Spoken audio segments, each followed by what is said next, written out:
Almost a year ago, Taiwan's military made history by using this drone helicopter for the first time in a military exercise. The drone provides ground troops with information from above and helps soldiers become more aware of the battlefield. Even though the aircraft was only used briefly, it signaled a new era in Taiwan's military strategy as it looks to prepare for a possible conflict with China.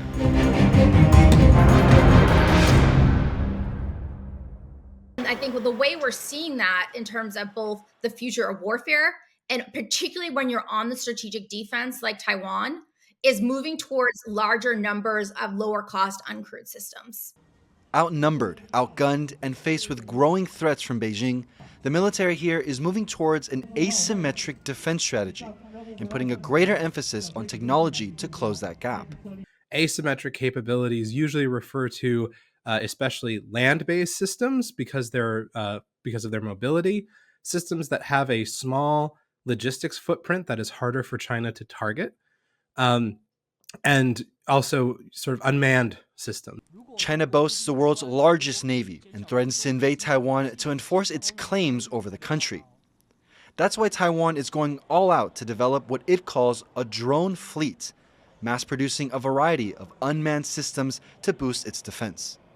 The Ukrainians did this with drones in the Black Sea. They've been using drones very, very well to spot for their ground-based anti-ship systems.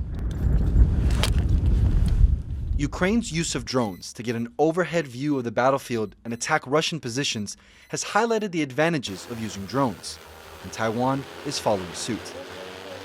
At one of Taiwan's largest weapons expos, new kamikaze drones took center stage and showed off the country's progress.